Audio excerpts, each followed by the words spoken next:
I know you've pledged to cover and be here for the first 100 days of the Trump presidency. I hope you noticed that I did not make that same pledge when you did. You're not going anywhere, are you? Well, here's the thing. This is day 52. I thought it was day 92. It turns out it's day 52, Rachel, and I'm exhausted at day 52. And so yeah. I'm going to take next week off. And I'm telling you that now because I know you don't like it when I just drift away, and I don't, but just taking next week off. Then I can come back and go with you all the way to the 100 days. And I know we all tell each other you have to take care of yourself, you got to pace yourself, you got to be in this for the long haul, and so I can't hold it against you, but I'm very sad. Can you hold this against me? I'm going to get a head start by taking tomorrow off. Yes. Yeah, I thought you might. I can hold against thought you might. I thought you might, Rachel. Yeah. Okay. I'm pre-mad right now. Yeah. It's like, and it's not even tomorrow yet. Yep. Yeah. That's why. Take me. Can I go with you? Where are you going? No, Don't tell me where you're going. You said 100 days. You said 100 days. You can't. 100 days. On the 101st day, Rachel, you and I, we're yeah, right. Right. Happy day 52, Rachel. Safe travels, Lawrence. He has absolutely broken them. Trump and the ultra MAGA uprising have completely and totally defeated these ultra leftist narcissists. And you can see it in their demeanor. You can hear it in Lawrence O'Donnell's shaking voice. And it appears that Chuck Schumer's shutdown surrender has rendered these left-wing activists disguised as journalists emotionally exhausted and morally bankrupt. We've got it all, gang. The Democrats are in total disarray. I'm actually going to show you how the legacy media tried but failed miserably to pressure the Republicans into capitulating to Schumer.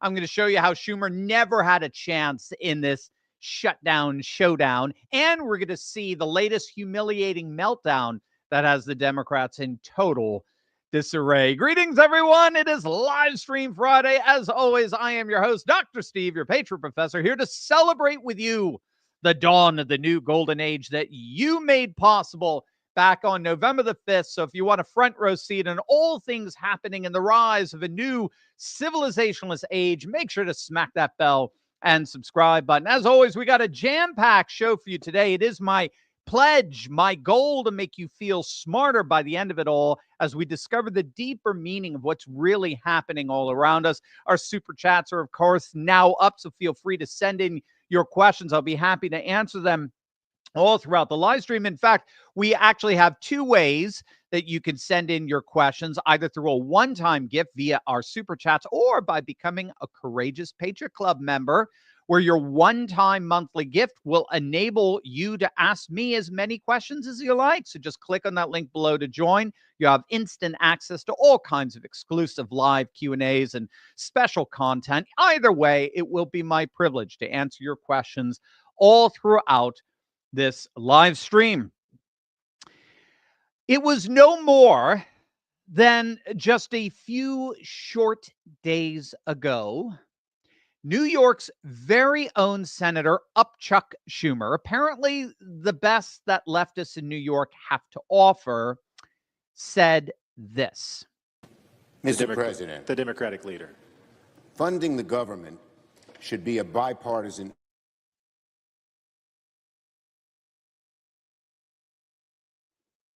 Uh-oh, try it again, Micah, try it again. We got a freeze. From Congressional Democrat. There we go. Republicans do not have the votes in the Senate to invoke cloture on the House CR. Our caucus is unified on a clean April 11th CR that will keep the government open and give Congress time to negotiate bipartisan legislation that can pass. We should. Uh-oh. Yes. All right. I think, is that it? Well, that's Schumer basically saying that he was not going to vote. All right. Mike, I hope we got our videos okay here. Do not leave me hanging, buddy. I'll have to learn how to tap dance here. So that was up Chuck Schumer on March 12th, making absolute clear that the Republicans did not have the 60 votes for cloture, which would then put the CER up for a clean vote on the Senate floor. And without that vote, the federal government would indeed shut down. Again, this was just days ago. Now, at the exact same time, coincidentally enough, we started getting a number of polls showing President Trump's approval numbers tanking. Quinnipiac showed Trump with an approval rating that dropped 11 points in just a few days. Interesting. According to Quinnipiac, Trump's approval rating plunged to just 42%. That's like Biden area. 53% disapproved. And that included, if you can believe it, wink, wink, that included his handling of the southern border. According to Quinnipiac, one of the most left-wing pollsters out there, according to Quinnipiac, most voters disapproved of how Trump was handling the southern border, where we've seen 95% illegal crossing drops. Nate Silver, the pollster fraud par excellence, he came out and heralded that the sky was falling for Trump. His polls were in a free fall. Now, if you're a regular to this channel, and if not, make sure to smack that bell and subscribe button. But if you're a regular, you'll know that poll analysis is one of our fortes. It's one of the services that I, as your patriot professor, love to provide for you. And you also know that we feature only the best pollsters out there, objectively the best, like Rich Barris, the People's Pundit, who was awarded the honor of being the single most accurate pollster of 2024. We'll have Rich back on the channel in the next few days. Rich absolutely nailed 2024 to within a couple of tenths of a point. Mark Mitchell, of course, of Rasmussen. He was honored as one of the single most accurate pollsters of 2024, good friend of this channel. And you'll notice here that while these polls like Quinnipiac and Reuters, both of which absolutely blew the 2024 election, they both told us Kamala was going to be our next president. While they have Trump's approval rating tanking, you'll notice at the same time that Rasmussen, Quantum Insights, which is another very accurate polling outlet in 2024, and other very accurate pollsters, they actually all showed Trump's approval numbers, well, frankly, quite steady. They really haven't budged. He's still polling well in the 50s, which is very, very good in a presidential approval in a rather divided nation. It's basically been the same approval rating since he was inaugurated. His polls have been remarkably consistent. Again, this according to the most accurate pollsters. So our good friend Jack over at Red Eagles Politics said it perfectly. So the accurate polls in 2024 showed Trump above water, while the polls I use as toilet paper show him underwater. Yeah, I know who I'm going with. Jack always has a nice turn of phrase. So it appeared that we were seeing, just your typical polling nonsense coming from the same questionable outlets, the very ones that all told us that Kamala Harris would easily win in a landslide, right? The Ann Seltzer pollsters, even though we now know, by the way, that her own internal polls never, not at any point ever had her in the lead, ever. Even after, even all that Pepsi Cola kind of fanfare that surrounded her announcement of the beginning of her campaign. And this is now all widely admitted. That's the funny thing. Remember, just as an aside, internal polling is consistently more accurate than public polling. Public polling is the stuff we get from Quinnipiac or Reuters or New York Times. And that's simply because private polling is polling funded by political campaigns, and they fund it to the tune of tens of millions of dollars. So campaigns want the best polling possible so as to strategize where to best focus their time and money. They know not to rely on the public polling, so they hire their own private pollsters. So private polling tends to be very, very accurate, whereas public polling is usually just a bunch of cheap polls designed for a certain headline. Oh, and what do you know? Look at what happened right on time. We got this headline. This is from Quinnipiac, the very same polling outlet that told us Trump's numbers were tanking. Look at this headline. New poll suggests majority of Americans would blame Trump and GOP for government shutdown. This came out just 18 hours ago. So now we can all see how all of these tanking poll numbers were there in order to fabricate a headline that was designed to spook congressional Republicans. And Mark Mitchell Rasmussen called him out on it immediately. That was the whole point of these negative polls. Mark's own analysis focuses on a daily rolling average of presidential approval. He sees every day the numbers in real time. And he has found no significant movement at all for Trump's approval. If anything, his approval's ticked up a bit over the last week. Rich Barris has noticed the same thing. And they're both calling out the completed total manipulative BS behind this polling. Rich says it bluntly. These aren't pollsters, they're propagandists. They are full-blown propagandists. We should not be able to easily predict when legacy media pollsters are going to dump propaganda polls that are way disconnected from reality, but we can because they're propagandists, not pollsters. And they're predictable propagandists at that. What we have been seeing is polls that were deliberately fabricated, surprise, surprise, to pressure Republicans to cave on the CR bill. That's what we've been seeing with these presidential approval plunges. I know you've been sending in some questions about it, going, what's going on? What's going on with these polls? They're frauds. That's what they are. They're absolute frauds. Again, make no mistake, we love poll analysis here. Poll analysis is one of the services I provide for you. If Trump is tanking, I will let you know. I will be the first. Rich Barris will be the first to let you know. Mark Mitchell will be the first to let you know, because we value honesty over ideology.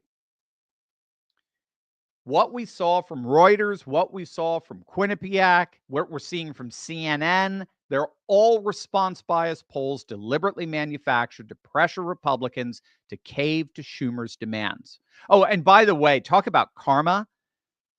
This is precisely why two major polling outlets that are horrible, that missed 2024 wildly in favor of Kamala, 538 and Monmouth, they're both getting shut down as we speak.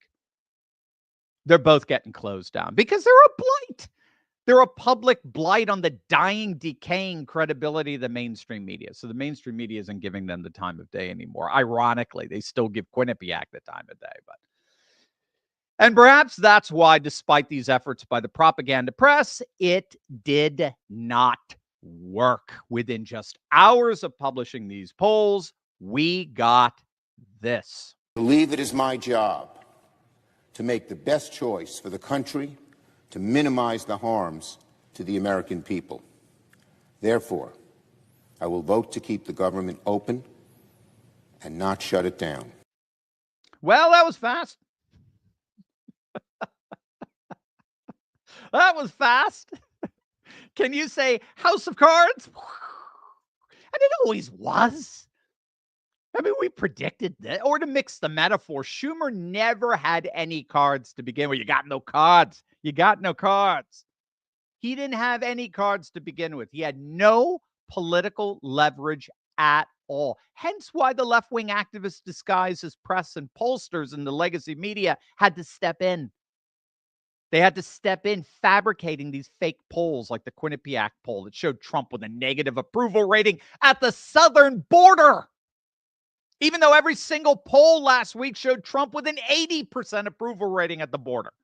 It was beyond incredulity. And even the Democrats weren't buying it.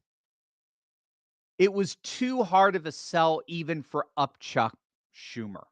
And I'm going to show you precisely why they were in a no-win situation, why the surrender is sending the left into utter hysteria. But first, as you know, we're all about MAGA and MAHA on this channel. Make America both great again and healthy again. And I got to tell you about my personal experience with the Elixir Mixer. You guys have been writing in about this. A number of you have bought this, and you have the exact same testimony. So one of my team managers came to me and said, yeah, he and his wife have been taking on, they've been taking this all natural, all in one supplement that's helping them tremendously. And he thought it'd be a great idea for me too. I'm really into, I'm being very proactive about my health. I lost 60 pounds. I take lots of supplements. I love biohacking. I am Maha, man. I am trying to make Steve, I guess that's Masha, make Steve healthy again.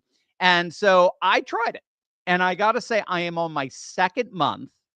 And now I see why so many others are spreading the word about it. The Elixir Mixer is freaking amazing. Gang, it is freaking amazing. If you scrutinize the ingredients all the way down to the other ingredients right at the bottom, you could clearly see what a high quality formula this is. Completely made from only whole food source ingredients. No synthetics whatsoever. It's completely whole food source. My mental energy is increased. My physical stamina is improving. My sleep has gotten deeper. My appetite is gone. I kid you not. I don't want not gone, but I don't get those cravings. I don't get those carbohydrate cravings like I used to get. And I'm definitely feeling leaner, stronger. I'm looking forward to my next annual exam. I want to check out my vitals, my diagnostics, see the improvements.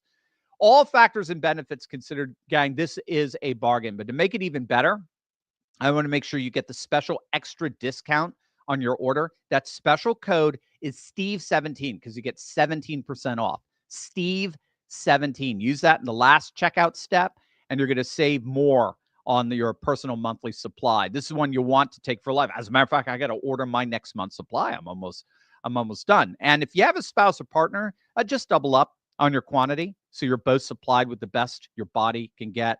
You're going to love this. Make sure to click on that link below and get your own Elixir Mixer. Use promo code Steve17 for an awesome discount. Just try it out. You will not be disappointed. Give it a shot for 1 month. You're going to get a 1 month supply. Try it out. I promise you're going to order it again and again and again. This is awesome stuff. Click on that link below right now. He's having trouble with a prosthetic leg or a prosthetic arm or with Agent Orange or Burn syndrome. What would happen to those individuals specifically under the passage of the Republican bill?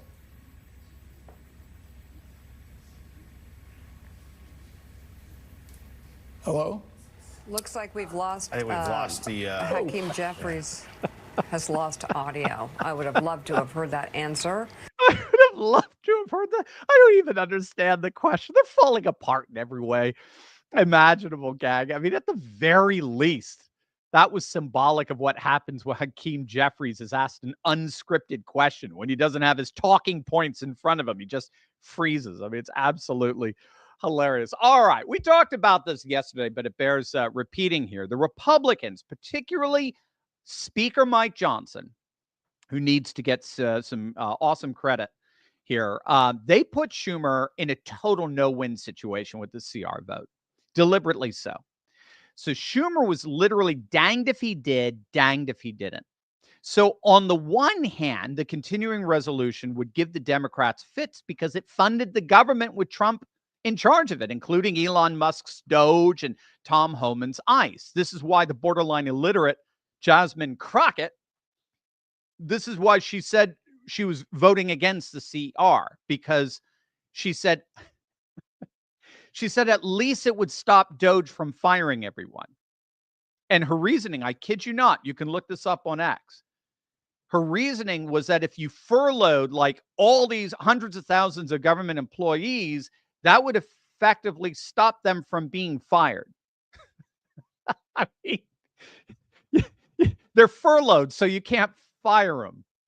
I guess in her world, you can't make up this kind of political illiteracy. But regardless, so if they voted for the CR, that would keep DOGE and Tom Homan fully funded.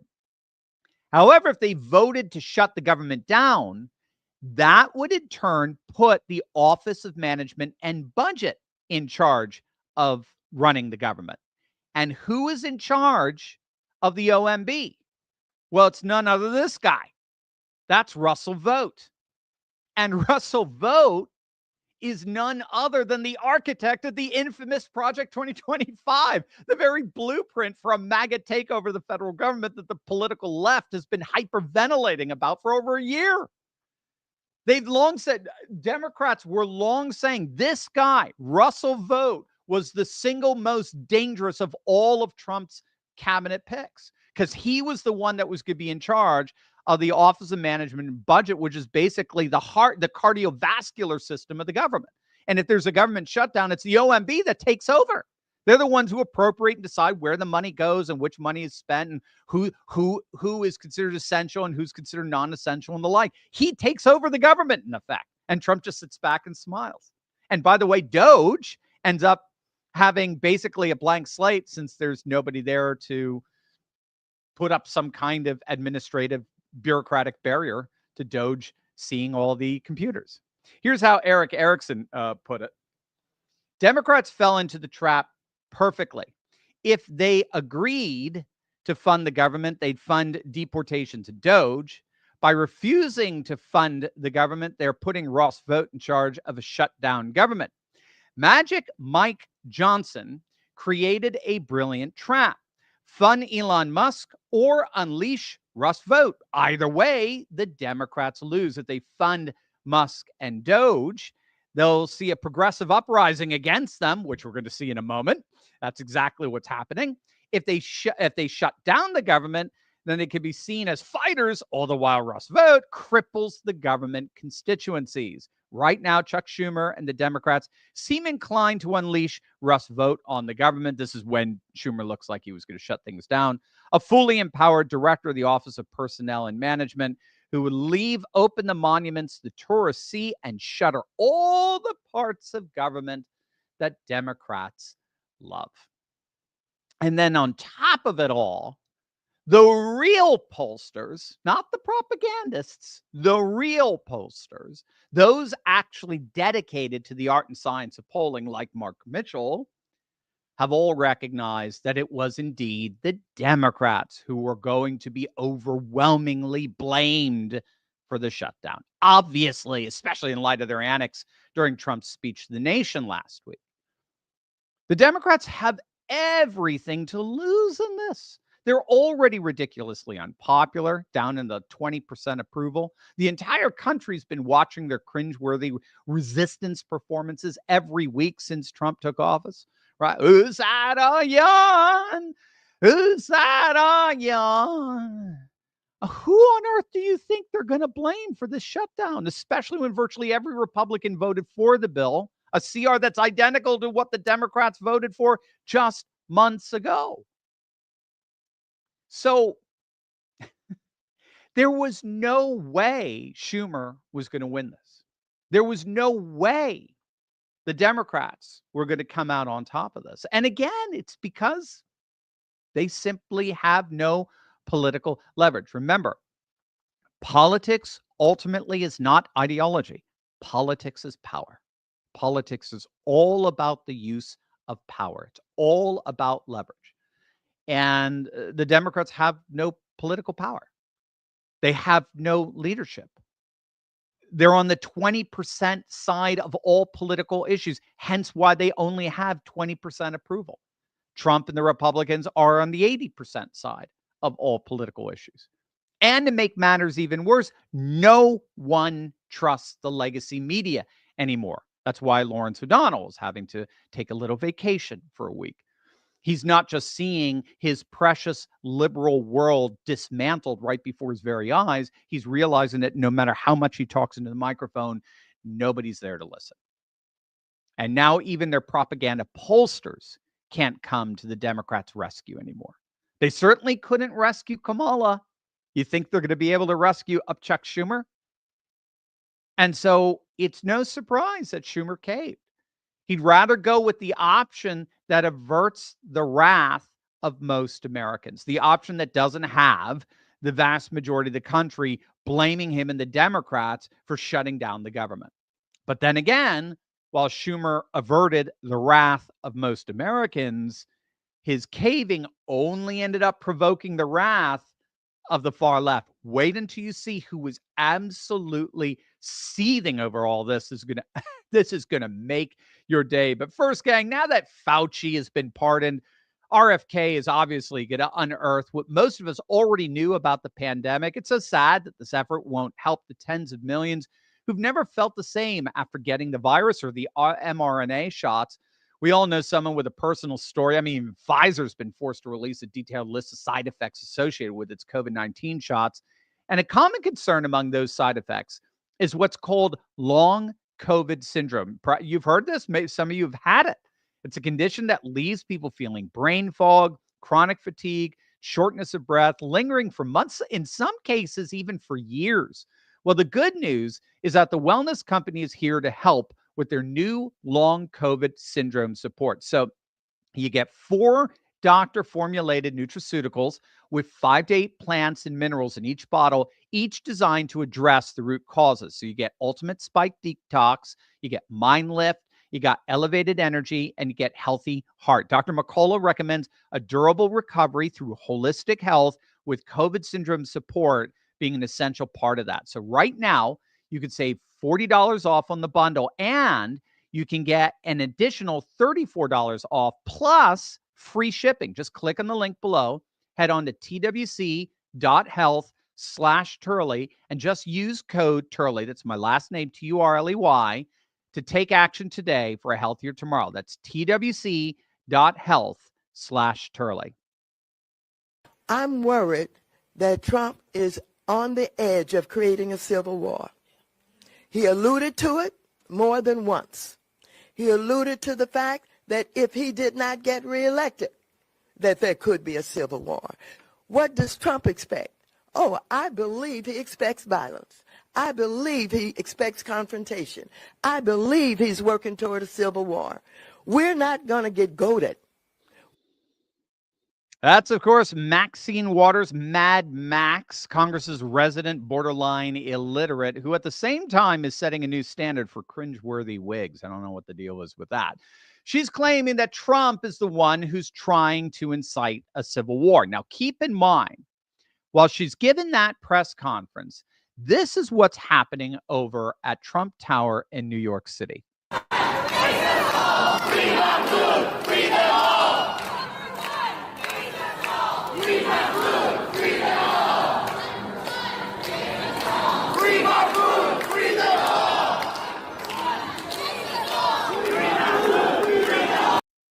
Well, that's, of course, pro-Palestinian radicals protesting the deportation of Mahmoud Khalil, a 30-year-old far-left activist from Syria who was leading protests that ended up shutting down Columbia University. He's about to get deported. Now, there are 2 fascinating interrelated dynamics that are operative here that'll help us understand the connection between Mad Max Waters and the frenzied hysteria of these protesters. If you ever wondered why it always seems to be the left that's protesting, I think this is going to help you make sense of it. First and foremost, you know what Maxine Waters is doing there when she accuses Trump of trying to incite a civil war. I mean, think about the absurdity of that, the ironic absurdity. You know what that's called, right? We talk about it a lot on this channel. It's called projection. That's Maxine Waters projecting onto Trump what she herself is trying to incite, as proven by what her fellow far-left lunatics were doing in Trump Tower. Now, projection is a key tactic of the left. You might want to just kind of take some notes on this. You might want to go back and revisit this portion of the video because I think it's going to help you in some of your conversations with your more left-wing friends, family, and so forth. Projection is a key tactic of the left. Olavo de Carvalho, God rest his soul, the late great Brazilian political philosopher who spent his life studying Marxists. He noted, I actually had the honor of interviewing him. He noted that projection is a key tactic of the left. So if you've noticed yourself sort of scratching your head, wondering how leftists always seem to accuse others of the very sins they commit, well, there you go. Part of being initiated into leftist activism is learning how to rhetorically project. And the twisted genius of projection is that it allows the accuser, the projector, to admit the crime without admitting to the crime. Write that down, because that's key to getting why the radical left always uses projection. It allows them to admit the crime without admitting to the crime. So the accuser openly admits that there are all these terrible things that are happening: violence, hysteria, civil unrest, vandalism, discord, and the like. All these things are indeed happening to our nation. Yes, you can believe your own eyes. Projection allows them to admit that. But at the same time, that projection deliberately deflects attention away from the accuser, who happens to be the one perpetuating all these crimes. So everyone sees the murdered body lying on the floor, as it were. And what the projector does is they admit the murder happened, but don't admit to the murder, even though, in point of fact, the projector is the one who committed it. The projector is the murderer. And of course, instead, what they do is they try to pit the murder that they committed onto someone else. So it's admitting, projection is admitting the crime without admitting to the crime. Projection is a blatant attempt to get away with murder, or in this case, civil violence, civil unrest. Projection enables Democrats to admit that our democracy and our Constitution are indeed being torn to shreds, but without admitting to it, that they're the ones doing it. And Mad Max is a master of that pernicious deception of projection. But the key to the deception is that projection is also a key characteristic of what we call psychopaths. Now, again, this is exactly what Olavo de Carvalho concluded. Left-wingers are fundamentally psychopaths, at least their leaders are. And psychopaths commonly use projection as a deliberate way to manipulate and deceive others. And when psychopaths like Mad Max and Chuck Schumer and AOC command a sizable following, like their left-wing constituency, that following ends up becoming completely hysterical. They're intentionally whipped up into a delirious frenzy. And that's the second dynamic that we're seeing here, this sort of interrelated dynamic that we're seeing operative. There is an inextricable link between the psychopathic projection of a Maxine Waters and the frenzied hysteria that we see whipped up among these far-left protesters. That frenzy, that mass hysteria, is precisely what happens when populations are led by psychopaths. We saw it in the Soviet Union. We saw it in Eastern Europe. And I would argue that this is precisely what's behind TDS, Trump derangement syndrome. A lot of people don't understand TDS. But I think the key to understanding TDS is that it is precisely the kind of mass hysteria that is provoked, that is intentionally whipped up by the manipulating deceptions of unhinged psychopaths like Mad Max. And so all of this is to say the Democrats are completely lost at this point. They are wandering in the wilderness, and they are literally tearing out their own hair and cutting themselves like the Baal priests of old. If you think it through, I mean, they're completely leaderless. They're completely devoid of any substantive issues that resonate with the vast majority of the country. They've lost the effectiveness of their publicity wing of the legacy media, so they can't get the message out, even though the message doesn't resonate with anyone if it did get out. And on top of all that, they're hemorrhaging membership. That's another key sign that the Democrats are dying. The Republicans are crushing them in voter registrations literally everywhere. We're talking Jersey, we're talking New York, we're talking Pennsylvania, Wisconsin, you name it. Everywhere you look, Republicans are winning the voter registration war. These are all the signs of a dying social movement: the loss of membership, the loss of leadership, the loss of publicity, the loss of any compelling issues. These are all the signs, the characteristic indicators of a dying social movement. The Democrats are in total disarray. No wonder that totally disillusioned MSNBC anchors are taking some time off. Over to you, gang. Over to you as Josh and Micah assemble your questions. We often talk about how we can maintain and build up the conservative way of life. And one crucial aspect of that is your routine. Staying strong physically and mentally isn't just about living longer, it's about living better, which starts with a good night's sleep. Now, I've been using Beam Dream every single night for a while now, and I got to tell you, it has completely changed the way I sleep. I'm frankly a horrible sleeper, right? I've told you this time and again, I can't turn off my brain. Your Patriot professor's brain just doesn't turn off even at night, so I toss and turn. But gang, seriously, since taking Dream, I literally crash. I fall asleep so fast and sleep deeply and soundly all throughout the night. Beam Dream is made with the highest quality sleep promoting ingredients to help you unwind and get the deep sleep we all need and deserve. In fact, it's become a nightly ritual of mine that I look forward to every day. I love this. If I could recommend, I love their brownie batter flavor. You got to try. I just had it last night. I put a little cream in it, hot water. Oh, what a way to kind of finish the day. And that's what I look like, man. I am out. Plus, I never feel groggy when I wake up the next morning. I wake up feeling rested, ready to give it all my all. You see it.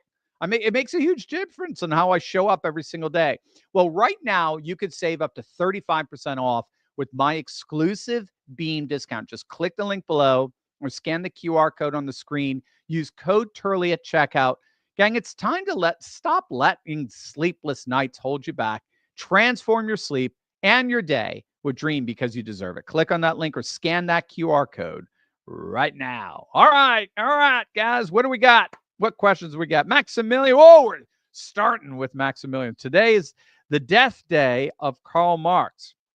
In his honor, could you give us a quick debunking of communism? I don't mean the low-hanging fruit of tens of millions dead, but something deep that even a communist could not refute. Good question. Well, it's going to be basically, I mean, a lot of it's going to come down to how you define communism. I mean, a lot of people just kind of, it could have a moving definition, but Maximilian, we've talked about dialectical materialism before, if I recall. You asked a question about it. Dialectical materialism is a fraud, right? It's just basically warmed over Hegelianism. And that's this notion that history moves in by virtue of a thesis antithesis binary, and it moves in that eventually the thesis and the antithesis, so an idea and its opposite end up merging and you get a synthesis, and then that synthesis produces an antithesis, which then creates a new synthesis, and so on. And Marx argued that classes, social classes, function in the same way. So in feudalism, you had 7 different classes, and in, say, like capitalism, you have 3 different classes, socialism, 2 different classes, and then communism will give you one synthesized grand class of the proletariat. And I just think that's pseudo history. It's an ideology, can't even remotely be demonstrated empirically. So pseudo history is not something you want to base an ideology on. Also, the idea of, complete and total equality, if that's what we're talking about, social equality is absurd, just given the Pareto principle. The Pareto principle argues you're always going to have an aristocracy. Aristocracies again, in order to push communism, you needed aristocratic, a top of the line communists to communicate, to do the writing, to do the publishing, to do the ruling. You needed your Lenins, you needed your Khrushchevs, your Stalins on the top. You inevitably have Pareto principle is an unavoidable. You have it in the NBA. You have your top performers in the NBA, those who stand tall among the giants. You're always going to have your top performers. And just the idea is you want to have a harmony between your aristocracy and the populace and the people. And that's what Patrick Deneen refers to as aristopopulism. And I think that's really what the MAGA movement ultimately is, with the tech right and the trad right coming together. So the tech right are sort of our aristocracies, our Elon Musk's, our Vivek Ramaswamy's, our Balaji Srinivasan's, Mark Andreessen's. So these are super rich kind of guys on the top who are nevertheless opening up a whole new cyberspace that is freeing the masses from the old liberal industrialized order, which communists, in fairness, had.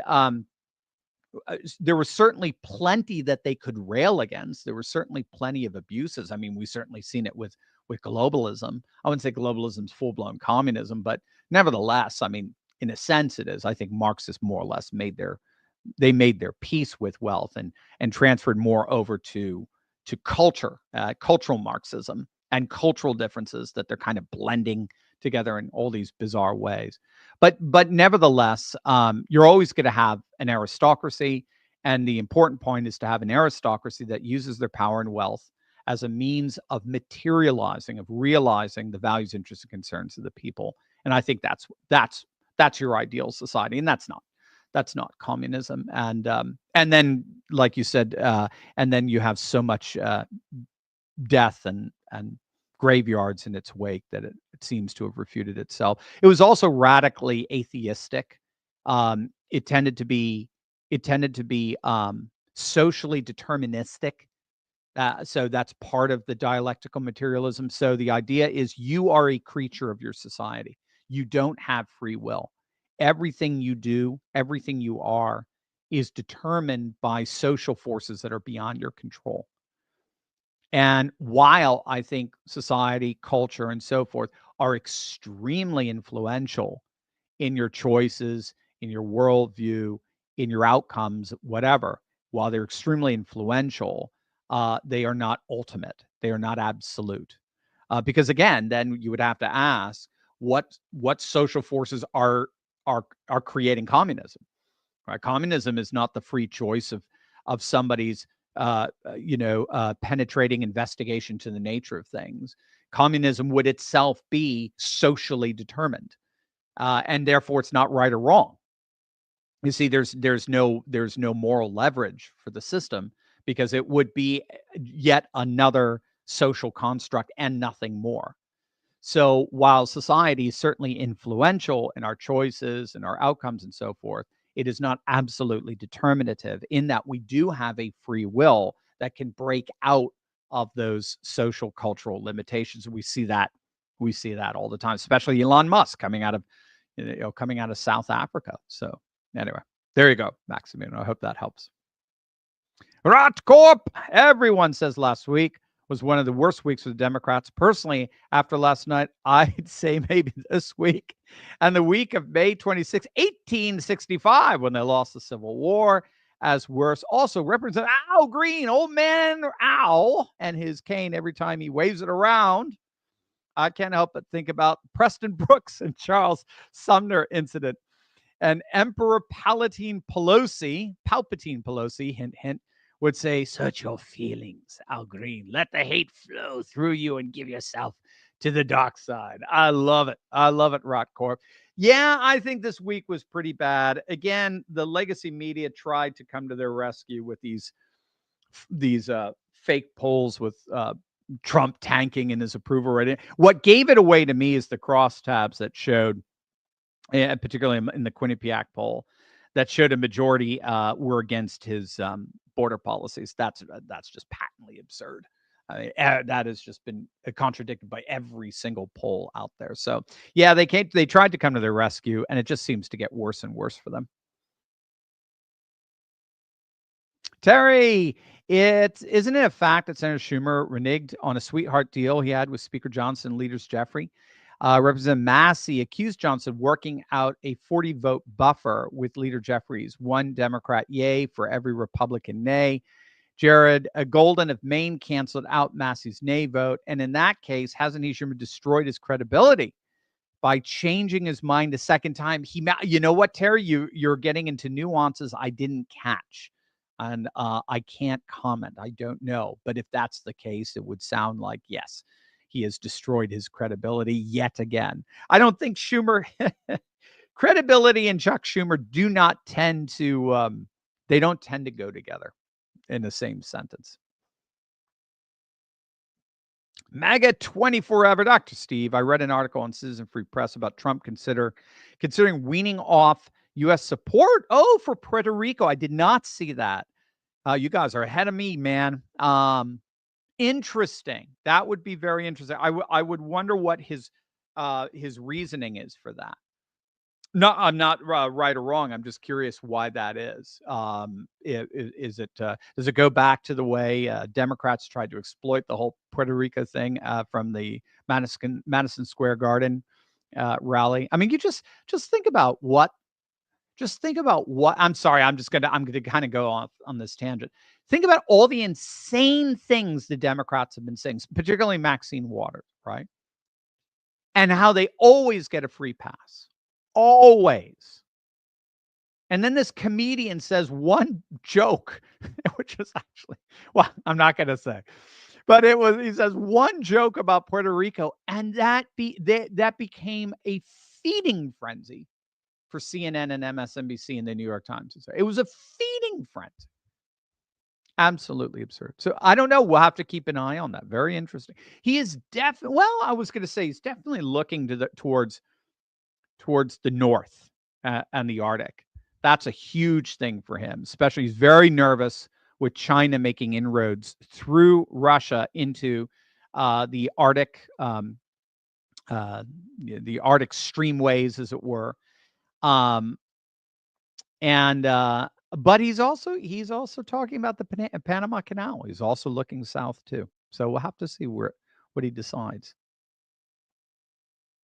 Richard, Dr. Steve, your thoughts on Trump invoking the Act of 1792 or 1798? I think it was the 1798. Yeah, I did a whole video on it. So as I understand it, bottom line, it's an act that allows them to process foreigners tagged for deportation much, much faster.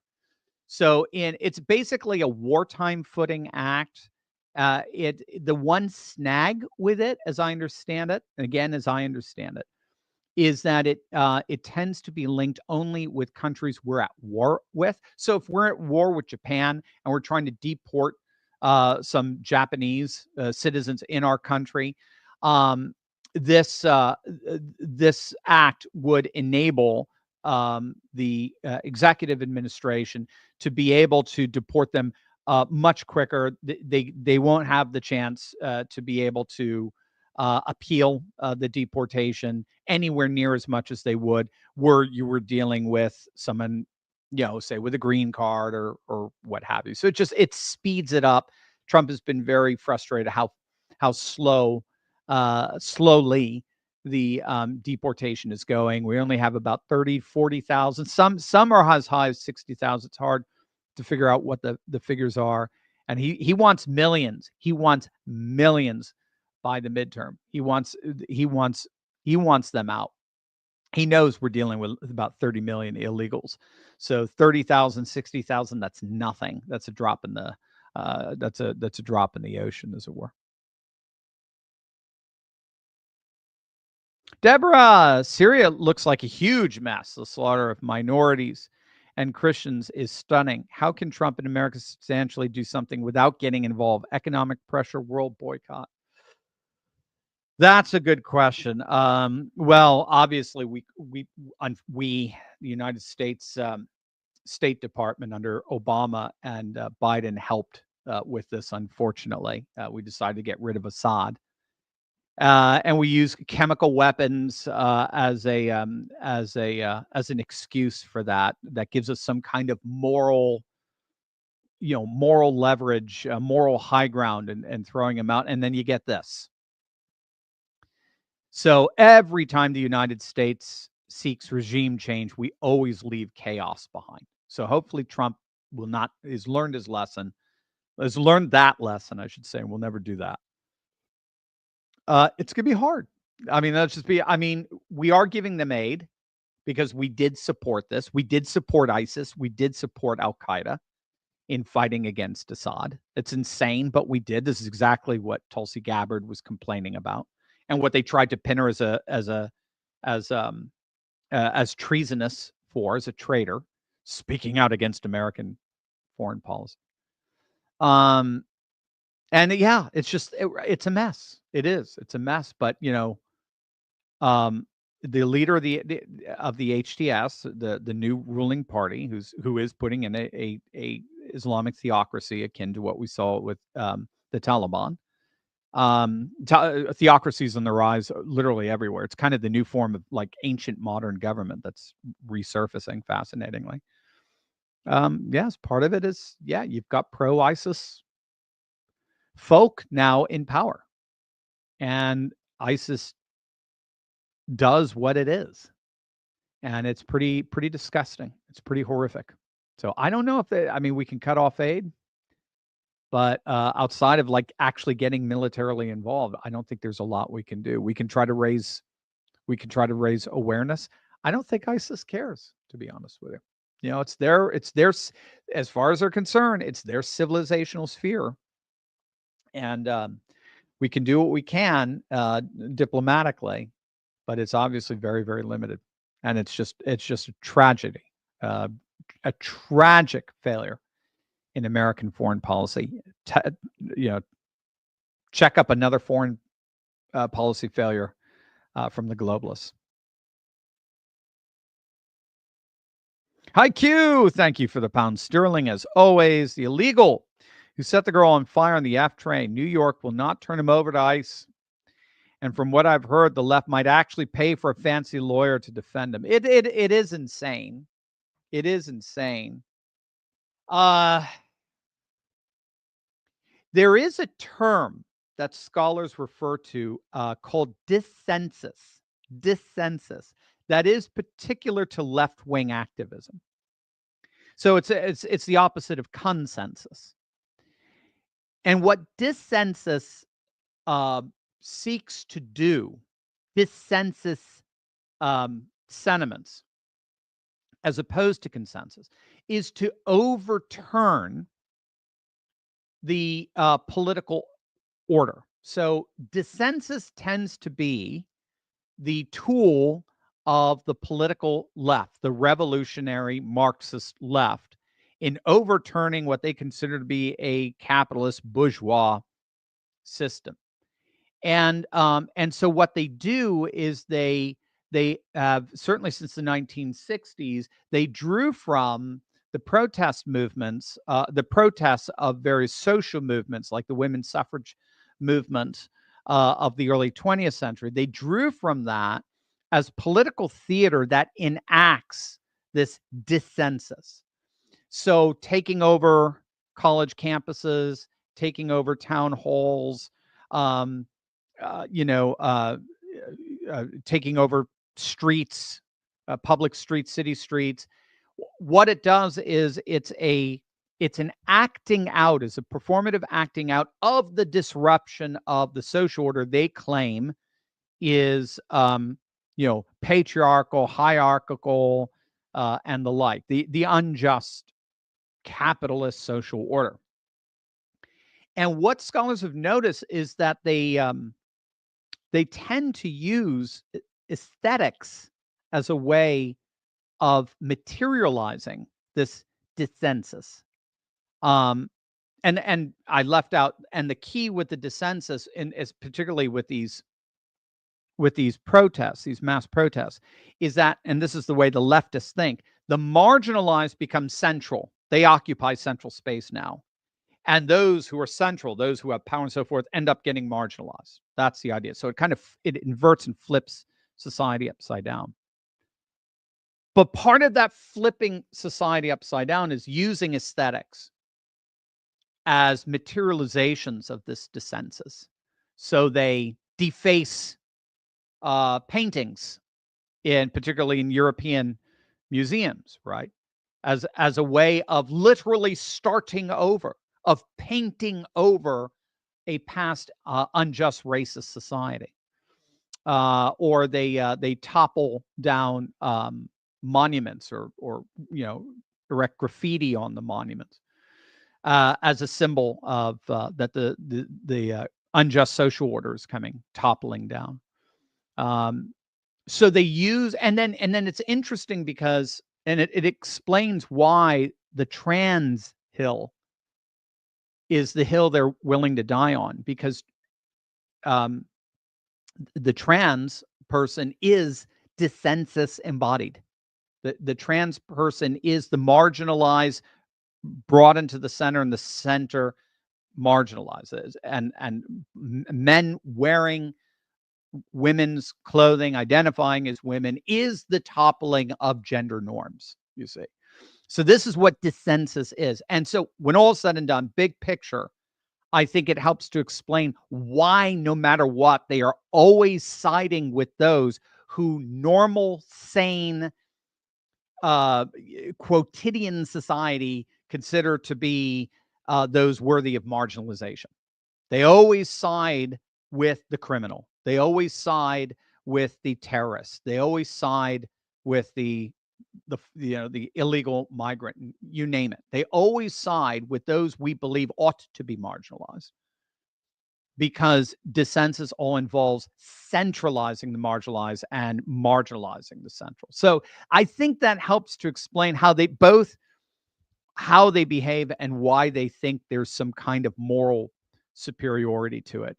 But I've found that the dissensus frame helps to explain what is on its surface and what is ultimately absolute insanity. Thank you for that, Haiku. And have a John Smith's when you think. I would say have it on me, but I can't. Maybe I can Venmo you. But have a John Smith. We don't get it here. I don't know why we don't get John Smith's here. But anyway, Secession Now. Welcome. Turley is getting played like a fiddle. This is the Biden regime budget. Representative Crockett is correct. Last government shutdown, all federal employees got a paid vacation. All of DOGE illegal actions will be overturned by federal judges. All right. Well, Secession Now, I believe you just think you just exemplified what dissension actually is. Or dissensus actually is. Yeah. Well, we'll see who's playing the fiddle at the end of the couple of weeks. No, DOGE's illegal actions are not illegal by any stretch of the imaginations. It will not be overturned by federal judges because those federal judges will be overturned by the Supreme Court, just as they were with the immunity decision. You do remember that, don't you? That immunity decision. You remember that? Oh. How's your fiddle sounding? But thanks for the money. I appreciate it. Benton, Dr. Steve, could decentralization of the federal government bypass these leftist federal judges in Washington? Yeah, I mean, it could. I mean, bottom line, Benton, is just the Supreme Court has to rule on this, right? So we've got, what was it? What's the court case? It's a 1935 court case. It's one Supreme Court decision that basically said there are limitations to the president's executive power and who he could fire. He fired the chairman of the FTC, or one of the big executives of the Federal Trade Commission. And this was Roosevelt, FDR, and it was challenged, appealed, went to the Supreme Court. The Supreme Court basically said he couldn't do that. But their reasoning was flawed. They got a bunch of factual data wrong. And that's been admitted in subsequent Supreme Court decisions. Pam Bondi has now officially petitioned the Supreme Court to overturn this 1935 decision and return executive decision-making to the executive branch. It is a blatant violation of the separation of powers. But that's what all of these federal judges are playing off of. Trump's strategy right now is to ignore them until the Supreme Court makes its decision. And it looks like, based already on how the four conservatives have telegraphed, it looks like it's going to get overturned. That 1935 decision is going to get overturned, and all these federal judges will go bye-bye. And then Trump will also even if they didn't, Trump will have he'll have his reasoning, his justification to totally ignore them. But don't worry, he's basically ignoring them. There's not much these federal judges can do. There really isn't. They can render these decisions, but they can't enforce them. So there's not much thing. And the Republican Party isn't going to do anything about it. Pam Bondi isn't going to do anything about it. So the media is doing their best to try to present these federal judges' injunctions and restraining orders in the best possible light to give at least some semblance of good news to their base. But they're just lying to them. It's a half lie, but they're just basically lying to them. They're telling them, yeah, it's true that a judge just ordered Trump to rehire 10,000 people. What they didn't tell him is Trump isn't going to do it. It's that simple. He's not going to do it. They're already waiting for the Supreme Court to make their decision on this. Pam Bondi isn't going to lift a finger against him. She's not going to enforce it. The FBI isn't going to enforce it. So who's going to enforce it? Republicans aren't going to impeach him for it. So what are they going to do?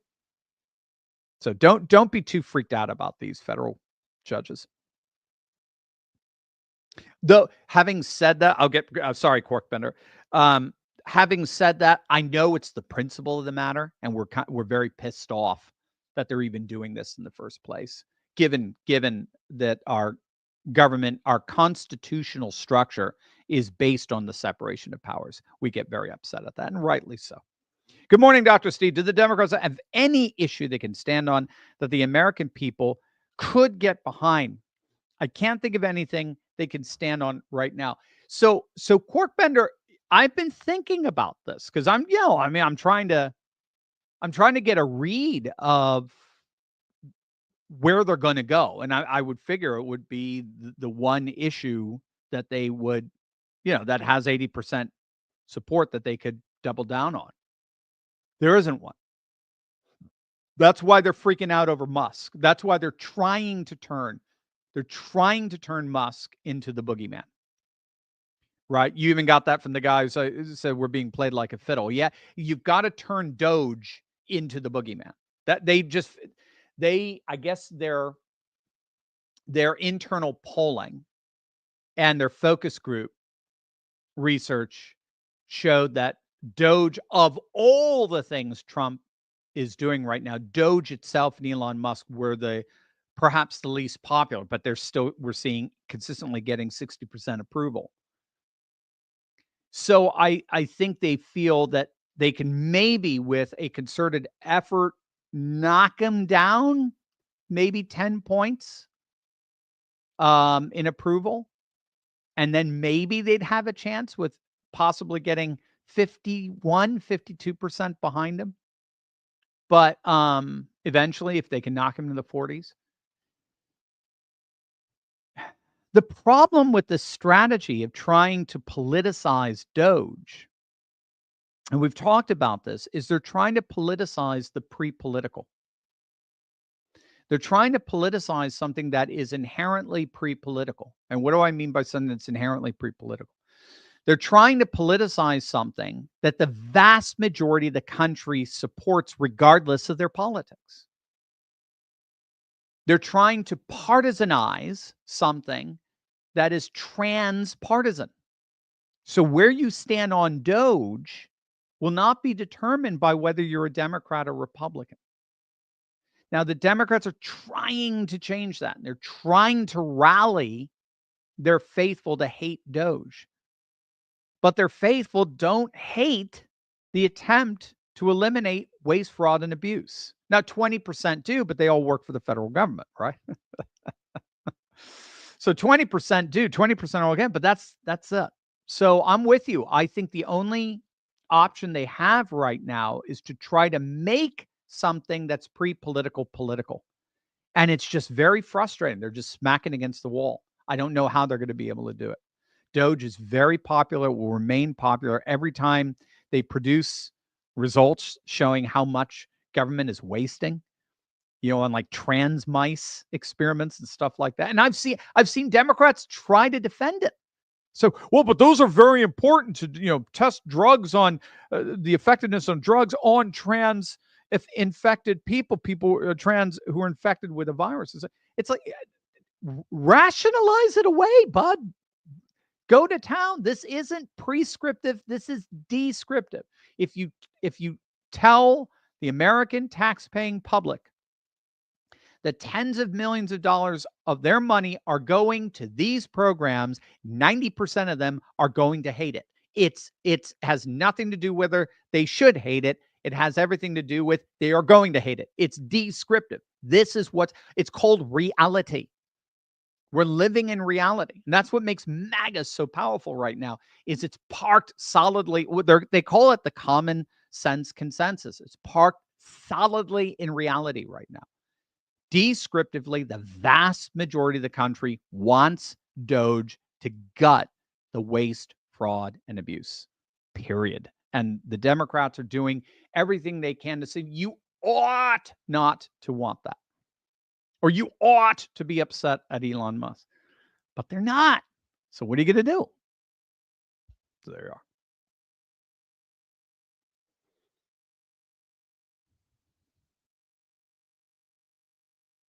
Yoo-hoo, Micah.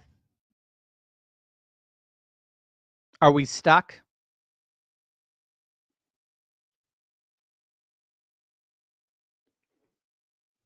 Do I need to tell a story? Something may be going on the other side. Let me check it out. If not, I do have something I want to talk about with Russia.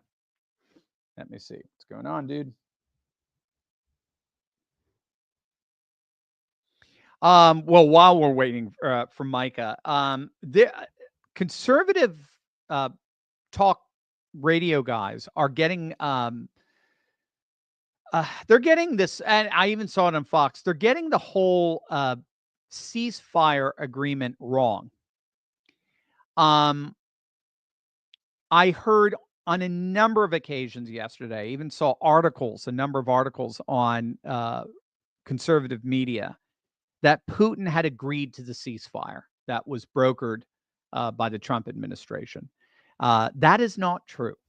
Okay, I'm going to be very, very blunt about that. That is not true. Putin said he was very interested in it. He said he agreed with a ceasefire, but they were going to need to reflect a bit more on what's going on there. They're going to have to talk with the president a little bit more on things. But a visual was happening there that was absolutely key to understanding the message that Putin was saying. Let's see. Who was it? Sorry, I'm trying to get a notice of what's going on here. Still not getting anything. So Mike is something. We might be having some very serious technical difficulties. For some reason, never got a notification for this. Hold on.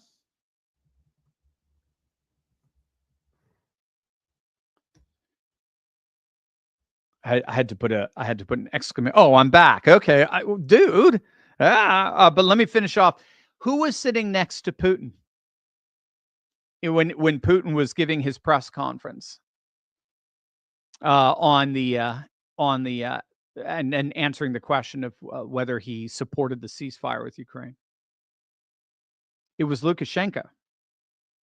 And who's Lukashenko? He's the president of Belarus. It's the capital city of Belarus. I know it's a lot of connections. Minsk. There were 2 Minsk peace accords signed by Ukraine and by NATO. And they were both betrayed. Both of them. 2 Minsk accords signed by Ukraine and betrayed by NATO. And here you had the president, whose presidential palace is in Minsk, sitting right by Putin saying, well, yeah, we're very interested in the ceasefire agreement. We'll see. We'll see. We'll take a look. In other words, it sure as hell ain't going to be this again. You betrayed us twice. You're not going to betray us again. I'm sorry, conservative American commentators just don't understand Russia. They don't understand the Orthodox civilization. They don't understand the dynamics of the region. So they're just talking out of their butts when they say that Putin accepted the ceasefire. That is nonsense. And I'm really, it upsets me to see stuff like that. Because, by the way, big shout out to Alex Christoforou of the Duran, who brilliantly pointed that out. I wish I could say I did, but he did a tweet and he showed the art of Russian foreign diplomacy. It is an art, and they do have symbolism, significant symbolism, and that was very clear. Putin is always very careful with his words, and to just simply say that he agrees with a ceasefire is not to say he has agreed to the ceasefire. And all you have to do is look at who was sitting next to him to see there were two ceasefires signed in two Minsk agreements that were both violated. They were both betrayed and broken by both Ukraine and NATO. And keep in mind too, right after hostilities started, just a few months after the incursions of Russian tanks into Ukraine, they had a peace deal hammered out in Istanbul, and Boris Johnson blew that to pieces. So, you gotta remember, Putin is going to be very, very skeptical of peace deals with the West. As far as he's concerned, this is going to end how and when he decides. And there's nothing President Trump can do about it. I'm sorry. There's nothing. He can threaten. I mean, you can threaten sanction after sanction against Russia. They are sanction proof right now. Oh, you could cut off their oil from Europe. No problem. They just redirect it to China and India combined, which are 45% of the world's population. They don't give a flip about an aging population in Europe. They don't care. So anyway, there you go. That's just a little scoop of what's going on with Russia. All right. Oh, all right. So we're back. Oh, his Wi-Fi completely crapped out. Yeah, we've been having so much weird stuff going on with Wi-Fi. Okay.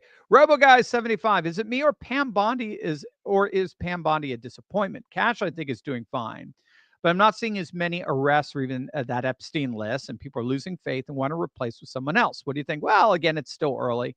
She's going to be visited. So President Trump is going to the Justice Department today. So that'll be interesting. It either be a fact gathering situation. Pam, what are you doing? Or it may be Pam, here's what you need to do. A little bit reading her the riot act. Get with the program, or I'm taking you out. We'll see. I don't know what's going on today, but I think he's a little frustrated that we're not seeing the indictment side of the dismantling. There's a dismantling side of bring down the administrative state, and then there's the indictment side, and we have not seen anything on the indictment side. Well, we saw one thing.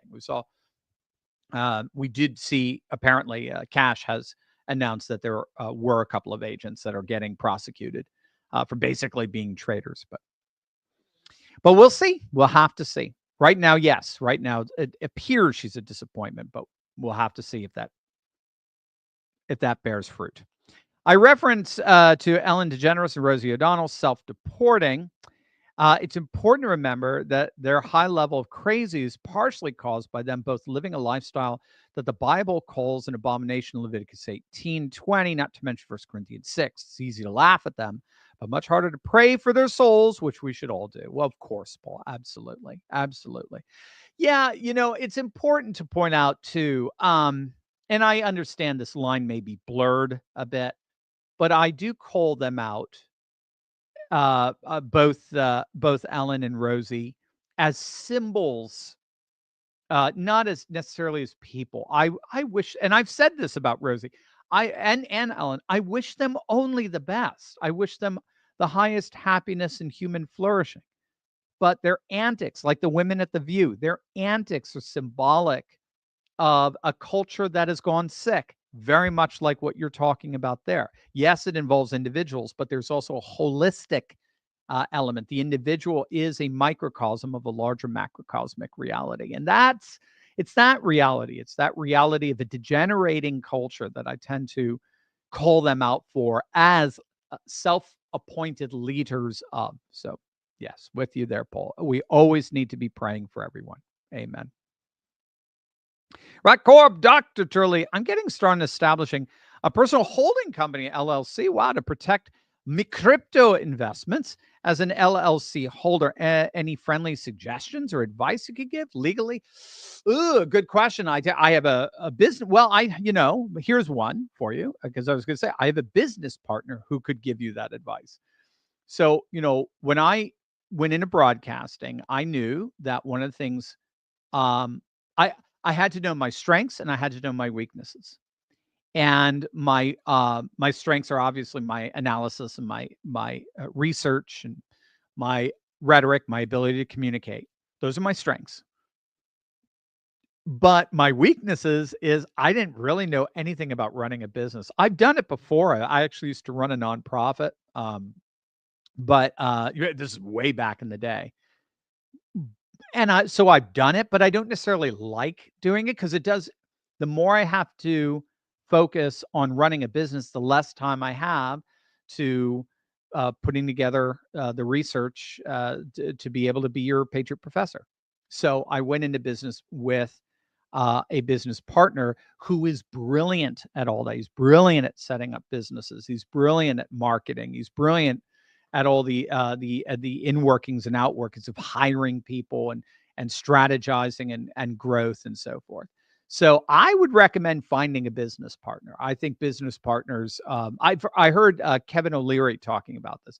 Every business that he's been successful in, he always had a partner. He always doubled his brain power, as it were, and they doubled their efforts. And then they assemble a team. You want a great team, which we have, and then and that I think is the way you'll find your business thriving.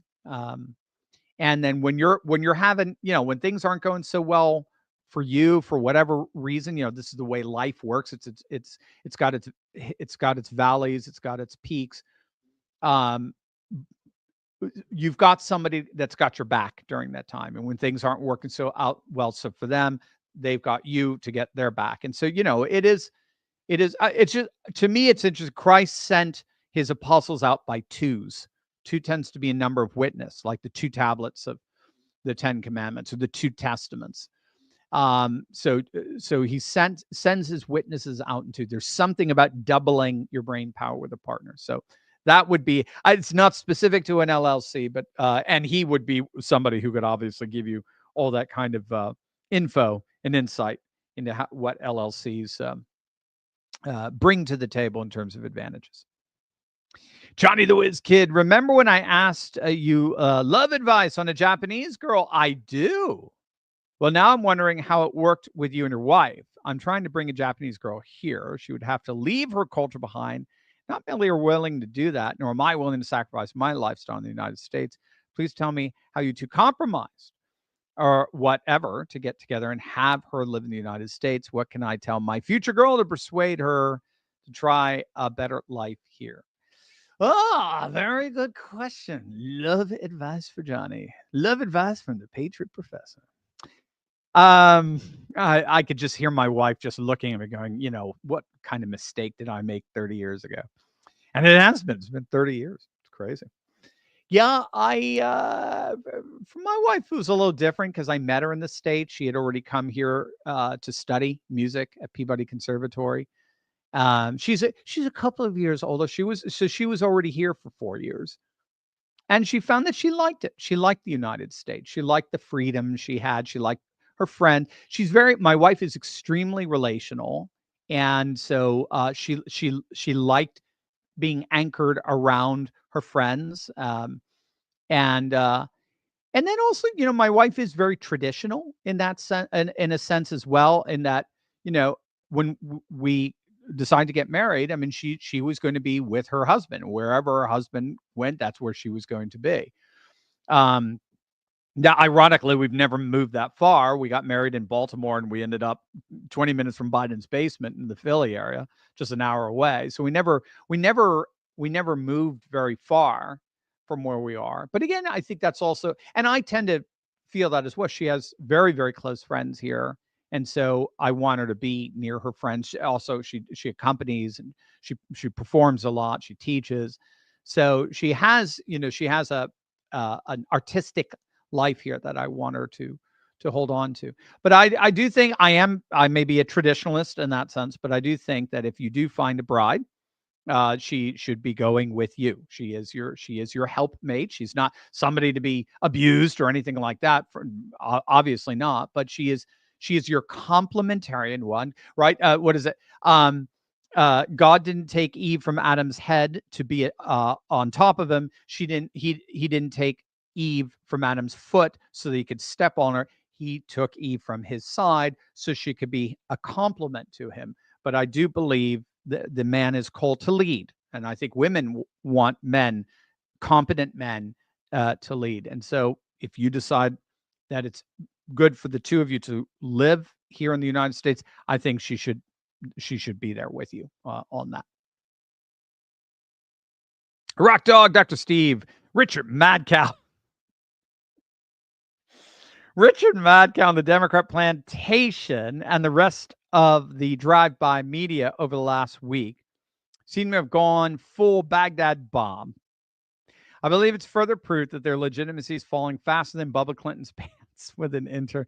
Rock Dog, why do you make me read this? I could just hear you chuckling now, knowing we have hundreds of thousands across all of our social media outlets laughing with you here. Bill Clinton's pants with an intern. I need to finish that. Okay, your thoughts? Yes, I think so. I mean, you could see it in the Lawrence O'Donnell body language. I mean, he did look exhausted. Rachel Madcow looked exhausted. I mean, they are recognized. We also got stats coming out. MSNBC's audience is down by 40%. CNN's audience is down by 70%. I mean, they just see their money drying up. They see the USAID funds drying up. They see their audience drying up. They see their entire world being dismantled in front of them. Act Blue, the centerpiece for Democrat fundraising. They raised over 15. Last I heard, 17 billion with a B dollars for the Democrats since their inception. They're belly up. They're being investigated as we speak. They've been dried up. I mean, they're just seeing their world fall apart right in front of them. It's really disastrous for them. It is. And so they're leaving.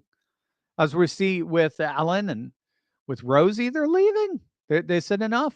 I'm gone. They're imposing. They're doing a self-imposed exile.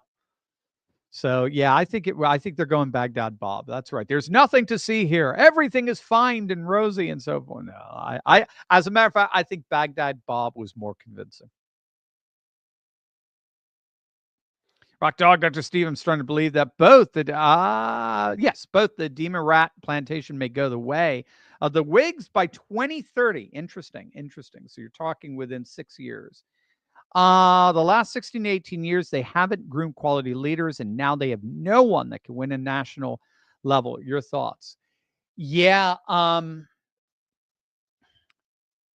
This is something that's actually starting to get talked about. Should I call it the back rooms?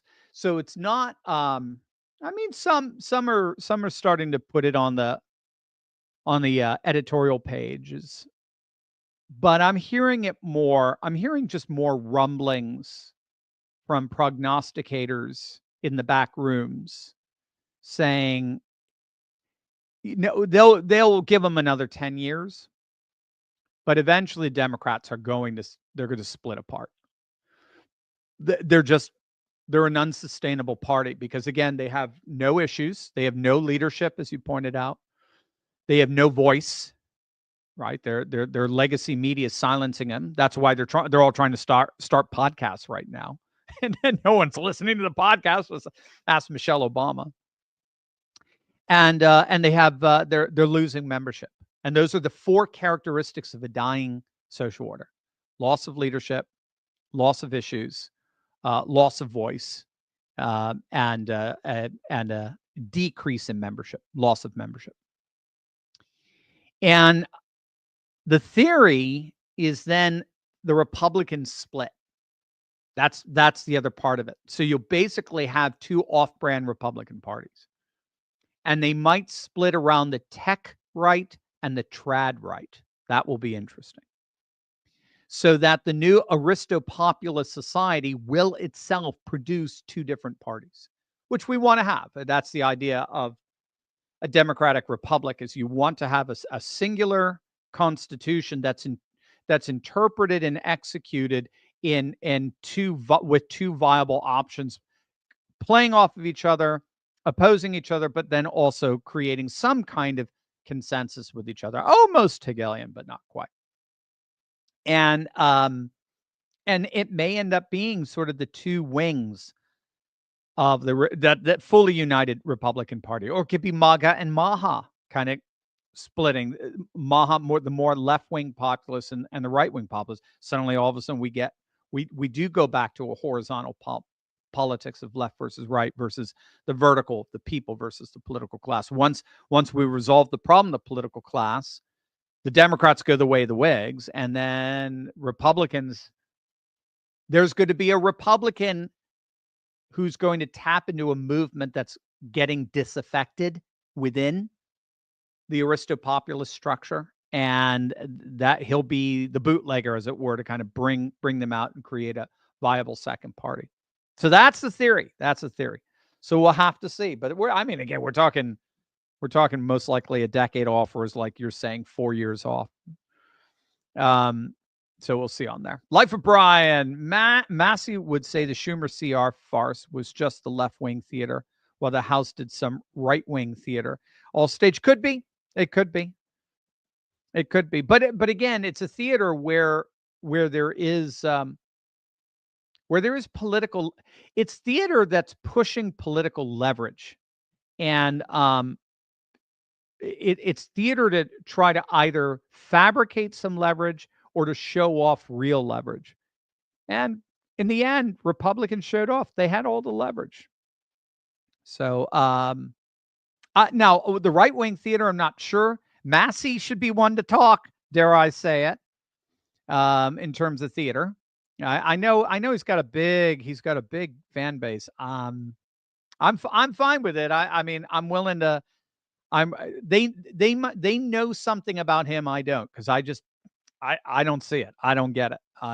He does not seem to be a team player. He engages in antics that the left can then play off of in their kabuki theater and say, you see, even some Republicans don't like this. So he can play into their hands. So I don't quite get it. As I understand, the CR can be adjusted with a simple majority vote once Trump puts forward the tax cut plan, and the budget after DOGE and just guts everything. Then they can go back and they can revamp this with a simple majority vote. That's how I understand it. CRs are very flexible in that sense. And so, yeah, we'll see. Maybe the case that it was all just kabuki. Vaughn, what will ultimately be the fallout of the Wuhan lab, Dr. Steve? Do you see any chance that there's still being a globalist order around to prosecute this crime against humanity? No, I doubt it. Well, I mean, we'll see. We'll see with Fauci. I mean, if anyone deserved prosecution, it's Fauci. It's Francis Collins. We now know they lied. They lied about the Barrington Declaration. We've got the emails. They lied about the Wuhan lab leak. They lied. They lied all in the name of increasing their own power and wealth. But I can't. No, I don't think there will be much of a globalist structure anymore. It seems like it's unraveling faster than pick your metaphor, but there's no. I mean, the WEF has been completely defanged. The EU is a laughing stock, and that's about it. That's all you got. DC is gone. It's Trump now. It's MAGA, and he hates globalism. So DC is gone. You really don't have globalism anymore. Beijing isn't globalist. Beijing is China first. They're not even remotely globalist. They're Confucian. So I just don't see much, though. I don't see. I'm not seeing anything on the indictment side as of yet. So I don't have any inside track as to what to expect on the indictment side. I wish we did. I wish Pam Bondi had a track record by now where we could say, oh, Pam's going to take him out. Oh, no problem. She's going to, but we don't. She hasn't done a thing. Nothing. Other than, stick her foot in her mouth with the Epstein files. So anyway, we'll have to see, Vaughn. I wouldn't expect much in the end at this point. But Trump is visiting the Justice Department today. We may get a very different assessment by the end of the day. But with the Wuhan lab itself, no, that's gone. That nothing's going to happen there. But certainly Fauci, Collins, yeah, they're still targets. John, really a comment. You said the legacy media always gives a free pass to any Democrat politician or policy. I agree, but it's worse than that. If a prominent Democrat asserts anything, yeah, it's accepted. You're right. It's defended. It's at face value on the spot in the same situation. The conservative Republican is doubted. Yep. Counter with negative comments and unfairly fact check. Absolutely. It's a strategy by the legacy media to make you think that the competent are always on the side of the Democrats and the incompetent are always on the side of the Republicans. So the media is supposed to be this neutral mediator that conveys this notion that if you want competency, if you want honesty, if you want integrity, it's always found on the Democrat side. Incompetency, conspiracy theories, dishonesty, it's always on the Republican side. They're the freaks. They're the nuts. They're not in touch with reality. Competence, governance, statesmanship, it's always on the side of the Democrats. And they do that subtly, exactly by accepting what they say, what the Democrats say, as default truth, but then always challenging the Republican as default fake. Yeah, it's a great point, John. It's worse than just free pass. Rock Dog, Dr. Steve, should Tom Cotton be primaried? I'm shocked that he's the reason JFK, RFK, and MLK files are not being released. Why do you think he wants to protect the deep state sewer? All right, so he is denying that. He's coming out and denying that. There seems to be a very real undercurrent of dissent against Tom Cotton among the MAGA faithful. So he is pushing back on that. It reminds me of how it all started with Dan Crenshaw. But the difference is Dan Crenshaw didn't push back. Dan Crenshaw just confirmed. If anyone should be primaried, it's Dan Crenshaw. Get rid of that guy. What is it called? Eye Patch McCain. Get rid of that guy. He is bad news.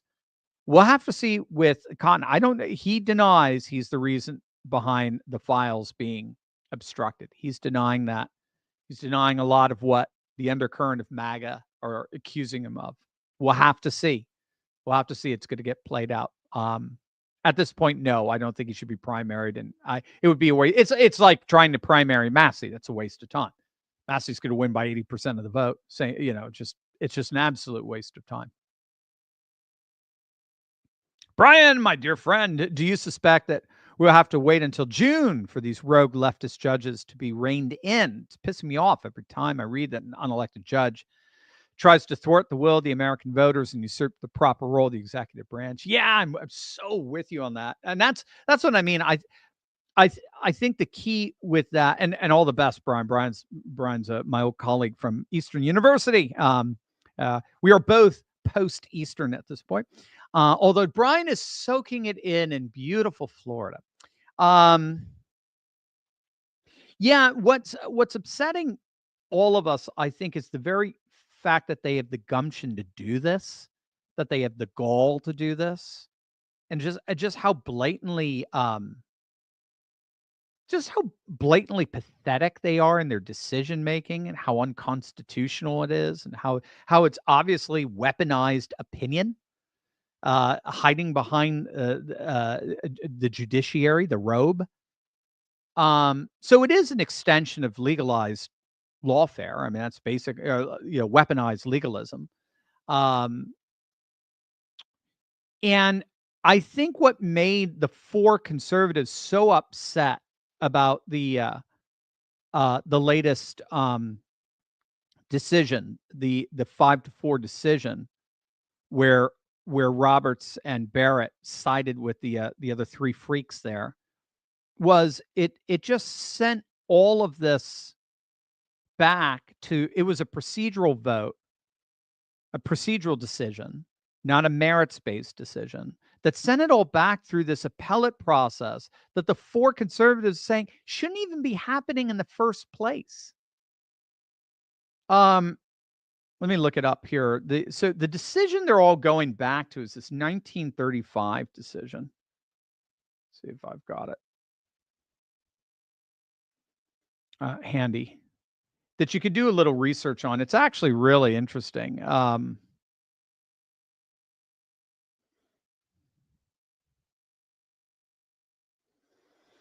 Yeah, it's called the Humphreys Executor versus United States, 1935. Humphreys Executor, because Humphrey was the guy from the Federal Trade Commission that got fired, and he died before, and he by Roosevelt.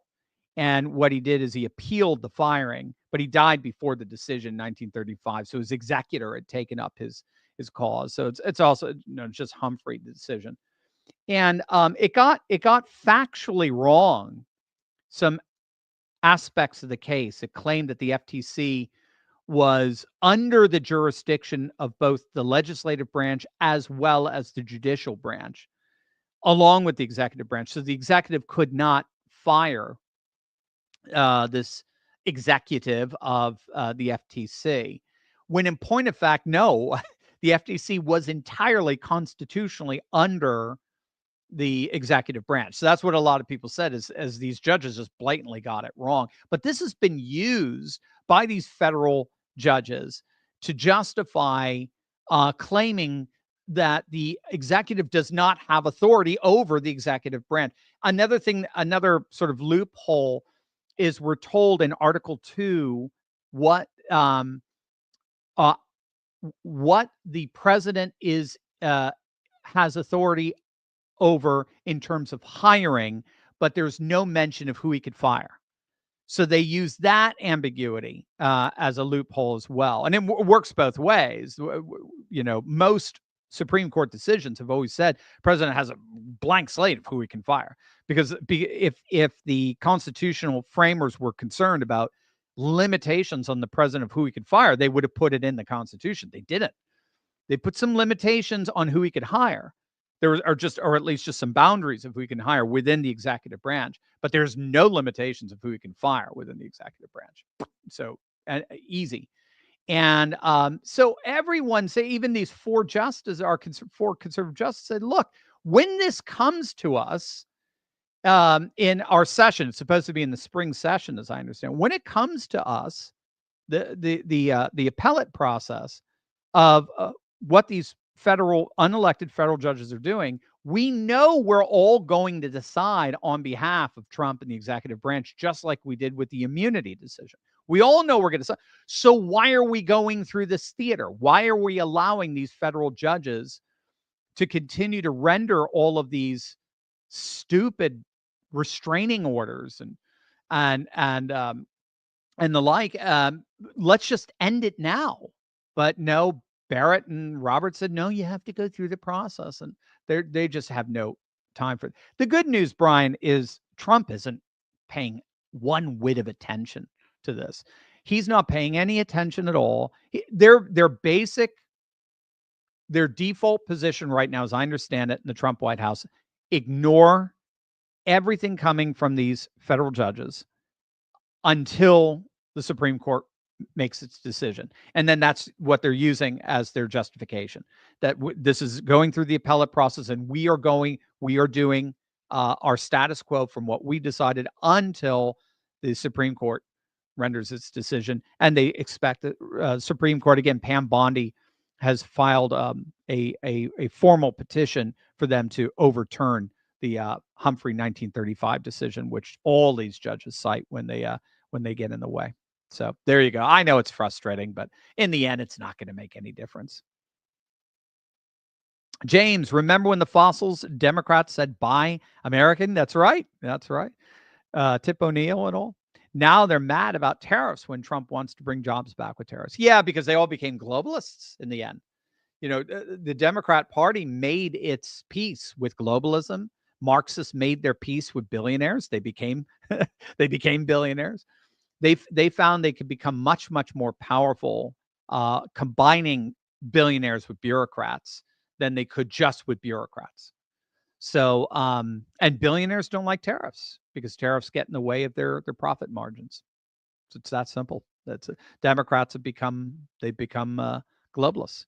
Life for Brian. Any thoughts on how the MAGA media space can network to produce coordinated pressure, two-way real-time feedback? Feel a slouch to Trump 1.0. Good question. Coordinated pressure. I think they are. I think we saw that with the H-1B visa debate. But the pushback was within our own camp. But you had Vivek, you had Elon basically saying, no, we're going to hire foreign as long as they're smarter than you, basically, or more qualified with higher pedigree. And the pushback among MAGA was huge on X and in social media in general. And we had this whole debate going back and forth. Trump weighed in. And at the end, notice no more talk about H-1B visas anymore. Notice that. And this was a major White House policy issue that was hashed out solely by the MAGA media space. The media was shut out. Left-wing liberals were shut out. Democrats were shut out. They were all shut out from this issue that dominated public discussion for 24 hours, maybe even 36. It cost Vivek his job in many ways, I think, at DOGE. It was no coincidence Vivek ended up gone from DOGE after that. For right or for wrong, I'm just saying. So I do think the MAGA media space is networking to produce coordinated pressure and real-time feedback. I think it is.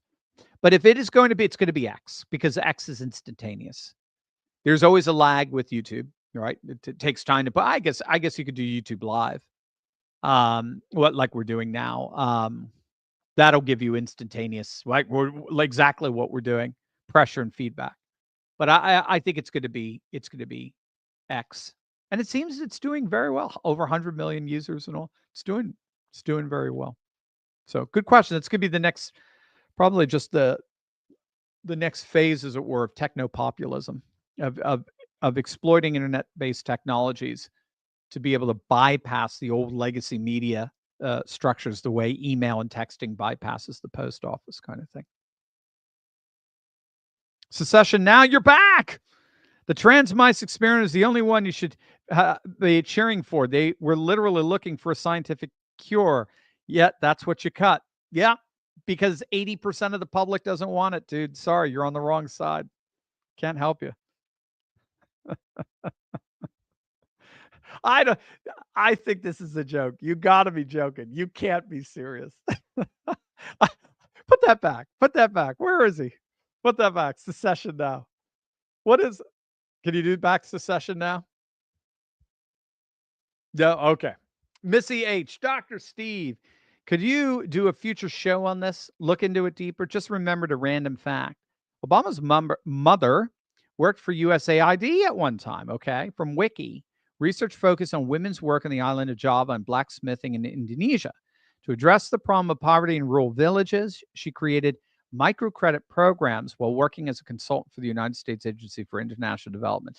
Yeah, I mean, that's going to be, I mean, that's something like Candace would do or something. I guess I could look into that deeper. I don't do a lot of those though, Missy. In terms of like, uncovering like sort of mysteries, kind of political mysteries, but maybe we could. Maybe we'll have to look at it. Oh, okay. So you brought it back. Yeah. What is he? What is that? George Floyd like attacking a woman? I think you're giving yourself away, Secession now. You're giving yourself away. I think you're pulling one. I think you're pulling my leg, pulling one over me, which is not hard. I'm pretty gullible. Mark of the Roses, Dr. Steve. How are the libertarians different from national small government MAGA? Might there be a chance of their rise? Yeah. So Well, I mean, ask 4 libertarians what libertarianism is, you'll get 5 different definitions. It's hard to pin down what exactly a libertarian is. You have many, many different schools of thought. Um, in a nutshell, in a nutshell, I think the best way to define a libertarian for me is to understand libertarians in relation to the state. So libertarians have a very particular view on maximizing the limitations of the state, or better, minimizing the state so as to maximize individual freedom. I think that's a fair meta definition for the libertarian. It's minimizing the power of the state so as to maximize individual liberties. I think that's probably it. Now, what nationalism is nationalists go way beyond the state. Nationalism deals with region, religion, culture, custom, tradition. It could deal with ethnicity, race, tribe, things like that. I mean, Japan and nationalism, civic nationalism and ethno-nationalism overlap almost entirely. But most nations are 90% polyethnic, so you do have to bring in some kind of polyethnicity into it in some way, shape, or form. Russia does that with its 100 different ethnicities, for example. So nationalism goes way beyond the state.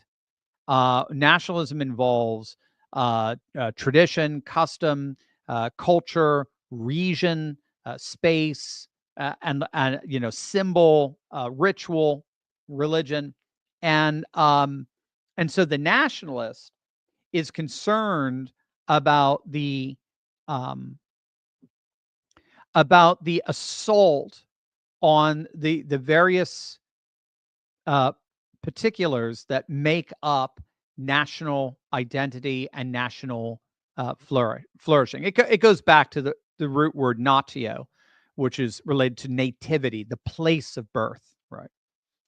And so that's what basically a nationalist is. A nationalist is concerned about the place of his birth. And he wants the, and so a nationalist can often be very anti-statist because he sees the state as one of the adverse entities that are fighting against national interests. So that's what's giving rise to civilizationalist populism. Nationalists will also tend to be, I think, prone to a bit more of a muscular, proactive conception of the state in order to protect culture, where oftentimes I find, this is personal experience, or maybe just from what I've read, libertarians like Rothbard and so forth could be much more interested in sort of the system of the state and almost leave culture completely out of it. As if there is sort of a meta paradigm for the state that should be employed, enacted in order to maximize prescriptively individual freedom. Nationalists are not that interested. Having said that, you can have nationalists who are thoroughly libertarian. I think that's exactly what you're seeing with Javier Milei in Argentina. I think he's very nationalist. And in order to enable Argentina to flourish, he wants an almost, anarcho-capitalist society. He's just gutting government. So I do think that is, but libertarians could also, they could be totally open border. That would be completely anti-nationalist in that sense. So to the extent that nationalism and libertarianism overlap, like we're seeing with Javier Milei, of course, I think there's a chance for them to rise. To the extent that they're open borders, then they just get co-opted by globalism. I don't see any other way around it. They just get co-opted by globalism. And no, they're to the extent that they're globalists, their days are over. Mr. M, do you know the book called The Populist Myth? If so, what's your take on it or rebuttal to it? I thought that came across my desk some years ago. Let me see. The Populist Myth. I'll look that up for you.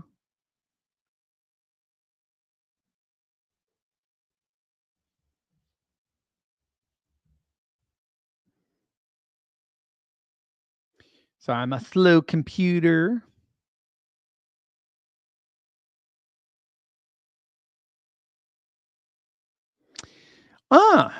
I am not seeing it. Let me look on Amazon.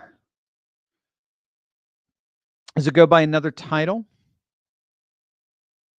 You might want to throw that out to me if it does.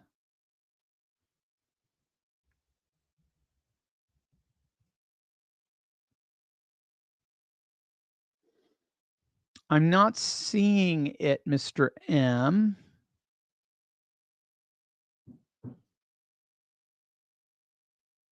If you could throw to me an author. See, Mr. M, this is why you have to join the Conservative Patriot Club, because then with that same price, you just pay that once and then you can ask me all the questions you want. You see? Isn't that cool? Yeah, I don't see it here under Amazon. What would I say? I mean, I'd have to see what their thesis is, but I would assume I would just say populism, when all said and done, is a widely recognized political restructuring of the political divide. So the political divide is generally considered horizontal, left versus right, Democrats versus Republican. Populists restructure that divide as the people versus the political class. And this happens when the people don't see, the populist delusion, Parvini. Yeah, it sounds so. Oh, yeah, Parvini. Nima Parvini. Yeah, no, Nima's great, actually. That's where I populist delusion. Let me see. But it was it's a thesis. Shows that delusion begin with the Italian elite school. Parvini shows. Yeah, I know Nima. Nima's wonderful. He's let's see, hold on. So it's a very pro-populist book. That's the irony. Seen widely as a vindication of the people release, his failure to bring about any meaningful change was seen then as an aberration, a departure from a natural state where the people were sovereign and they're represent. Okay, so he's talking, if I recall, he's talking about the disappointments that he has had, or that historically populations have had with their populist movements. Begin with the Italian Parvini shows the top-down elite-driven nature of politics by explicating one thinker per chapter. Populist delusion is the remedy for self-defeating folk politics that has done the people a great service. We're picture and emerges the interests of the people have only ever been advanced by a tightly organized minority. Okay, so yeah, no, I would agree with Nima.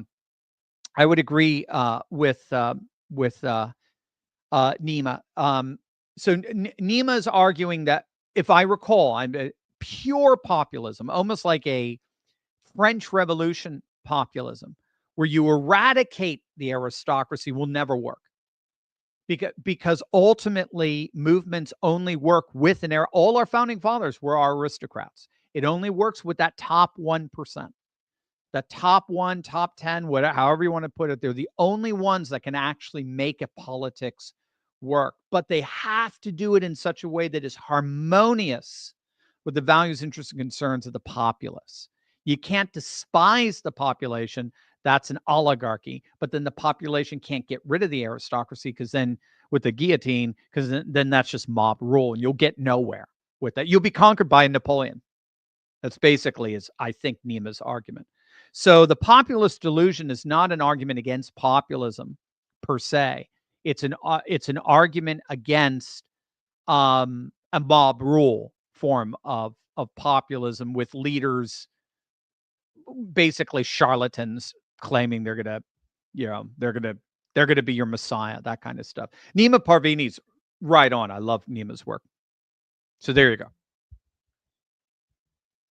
Edward, Dr. Steve, is it true that the founding fathers were uncomfortable with the two-party political structure? Good question. I don't know the answer to that. I thought they were comfortable with that. I thought they were, but I'd have to look that up. I don't have the expertise to answer that. Dr. C, prior to the 16th Amendment, were states allowed to tax their citizens? I thought states were allowed, but the federal government was not. The federal government lived primarily off of tariffs and land purchases. And that's why in the 19th century, our federal government got very big, fat, and happy as we were expanding westward because they had tons and tons of land to sell. And Trump is, by the way, bringing that back. He wants to sell lots of land. What do we have? I think the federal government owns something like a third of all land in the United States, something like that, something insane, especially out west. And so anyway, no, so states, as I understand, were allowed to tax, but federal government was not. You had to pass an amendment. Rock Dog, Dr. Steve, to truly dismantle the deep state, I believe that Trump is going to have to repeal all the laws passed in the 1930s, creating it. And the SCOTUS is going to have to overturn all the SCOTUS decision that era too. So that's the argument of what Trump is actually ultimately doing. He is ultimately undoing the New Deal. This is the new New Deal, for lack of a better term. So, so you got it. So the deep state was formed in the 1930s, is when the period of J. Edgar Hoover and all that, and FDR, and it's when the Democrats held the White House for what 20 plus years, and then subsequently held Congress for 40 years, and they recreated the system that we have today, that we found out is basically built to enrich the bureaucratic class. That's what it's there for. So yes, it's going to have to be completely dismantled. I do think that's what Trump is doing, and we'll have to see what the Supreme Court. But I like the connection you make with that Humphrey's executor decision, that 1935 decision. Yeah, I mean you're making the applications perfectly.